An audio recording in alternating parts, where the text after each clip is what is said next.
जय माता दी दोस्तों, क्या आप ब्रह्मांड की उस अंतिम महाशक्ति का अनुभव करने के लिए तैयार हैं, जिसने अहंकार और अधर्म के सबसे बड़े प्रतीकों को धूल चटाई। हमने देखा कैसे मां चामुंडा ने रक्त बीज का अंत किया, लेकिन अब युद्ध अपनी चरम सीमा पर पहुंच चुका है। श्री दुर्गा सप्तशती के अध्याय 9 और 10 में छिपा है वह दिव्य संग्राम, जिसने देवताओं को भय मुक्त किया और धर्म की पुनर्स्थापना की। इस वीडियो में हम जानेंगे कैसे शुंभ निशुंभ जैसे महाबलशाली असुरों का घमंड चूर चूर हुआ। देवी ने कौन कौन से विकराल रूप धारण किए। यह केवल एक कथा नहीं, यह आपके भीतर की शक्तियों को जागृत करने का आह्वान है। वीडियो को अंत तक देखें और इस महाविजय की साक्षी बने। जय मां दुर्गा। श्री दुर्गा सप्तशती 9वां अध्याय निशुंभ वध।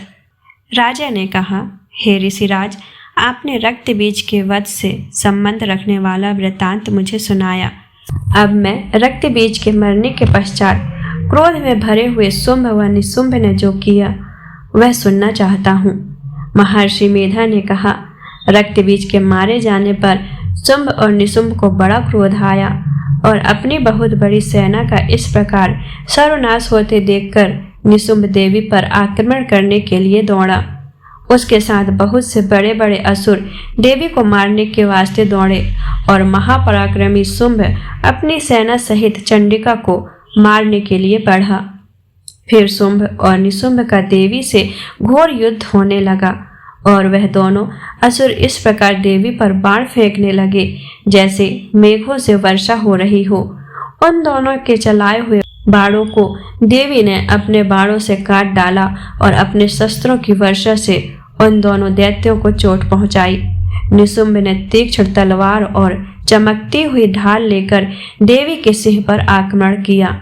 अपने वाहन को चोट पहुंचते देखकर देवी ने अपने क्षुरप्र नामक बाण से निशुंभ की तलवार व ढाल दोनों को ही काट डाला।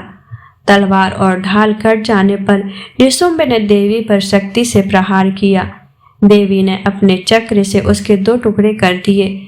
फिर क्या था, दैत्य मारे क्रोध के जल भुन गया और उसने देवी को मारने के लिए उसकी ओर शूल फेंका, किंतु देवी ने अपने मुक्के से उसको चूर चूर कर डाला। फिर उसने देवी पर गदा से प्रहार किया। देवी ने त्रिशूल से गदा को भस्म कर डाला। इसके पश्चात वह फरसा हाथ में लेकर देवी की ओर लपका। देवी ने अपने तीखे बाणों से उसे धरती पर सुला दिया।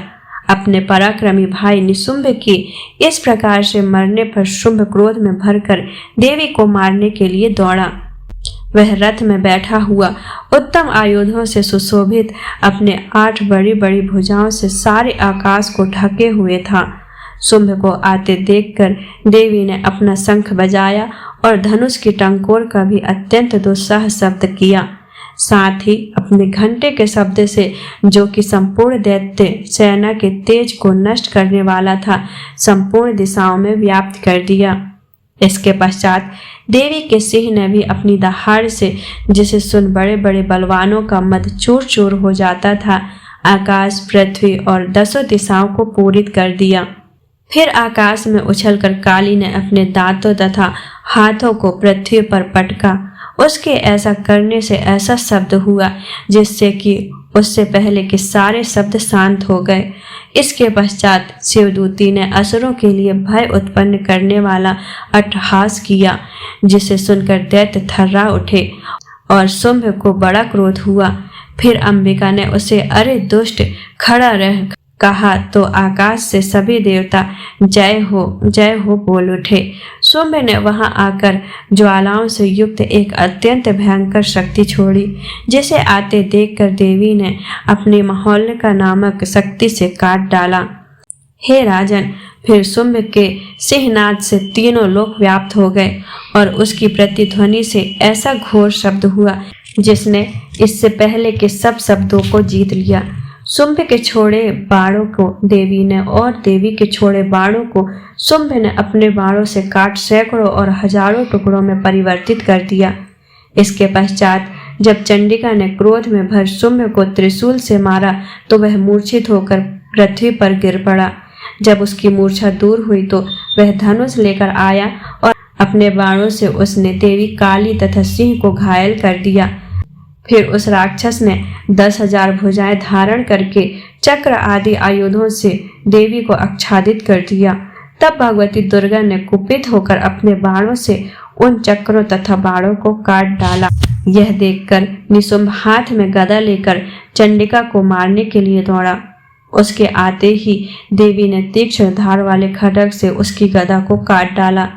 उसने फिर त्रिशूल हाथ में ले लिया। देवताओं को दुखी करने वाले निशुंभ त्रिशूल हाथ में लिए हुए आता देखकर चंडिका ने अपने शूल से उसकी छाती पर प्रहार किया और उसकी छाती को चीर डाला। शूल विदृढ़ हो जाने पर उसकी छाती में से एक उस जैसा ही महापराक्रमी दैत्य ठहर जा कहता हुआ निकला। उसको देखकर देवी ने बड़े जोर से ठहाका लगाया। अभी वह निकलने भी न पाया था कि उसका सिर अपनी तलवार से काट डाला। सिर के कटने के साथ ही वह पृथ्वी पर गिर पड़ा। तदंतर सिंह दहाड़ दहाड़ कर असुरों का भक्षण करने लगा और काली शिवदूती भी राक्षसों का रक्त पीने लगी। कौमारी की शक्ति से कितने ही महादैत्य नष्ट हो गए। ब्रह्मा जी के कमंडल के जल से कितने ही असुर समाप्त हो गए। कई दैत्य महेश्वरी के त्रिशूल से भी दृढ़ होकर पृथ्वी पर गिर पड़े और वाराही के प्रहारों से छिन्न भिन्न होकर धराशाही हो गए। वैष्णवी ने भी अपने चक्र से बड़े बड़े महापराक्रमियों का कचुम्बर निकालकर उन्हें यमलोक भेज दिया और ऐन्द्री से कितने ही महाबली राक्षस टुकड़े टुकड़े हो गए। कई दैत्य मारे गए, कई भाग गए, कितने ही काली शिवदूती और सिंह ने भक्षण कर लिए। इस प्रकार श्री मार्कंडेय पुराण में सवर्णिक मनवंतर की कथा के अंतर्गत देवी महात्म्य में निशुंभ वध नामक 9वां अध्याय पूरा हुआ। श्री दुर्गा सप्तशती पाठ अध्याय 10। मैं मस्तक पर अर्धचंद्र धारण करने वाली शिव शक्ति स्वरूपा भगवती कमलेश्वरी का हृदय में चिंतन करती हूँ। वह तपाए हुए स्वर्ण के समान सुंदर हैं। सूर्य, चंद्रमा और अग्नि ये ही 3 उनके नेत्र हैं तथा वह अपने मनोहर हाथों में धनुष, बाण, अंकुश, पाश और शूल धारण किए हुए हैं। ऋषि कहते हैं, हे राजन, अपने प्राणों के समान प्यारे भाई निशुंभ को मारा गया देख तथा सेना का संहार होता जान शुंभ ने कुपित होकर कहा, दुष्ट दुर्गे, तू बल के अभिमान में आकर झूठ मूठ का घमंड न दिखा। तू बड़ी मानिनी बनी हुई है किंतु दूसरी स्त्रियों के बल का सहारा लेकर लड़ती है। देवी बोली, ओ दुष्ट, मैं अकेली ही हूँ। इस संसार में मेरे सिवा दूसरी कौन है?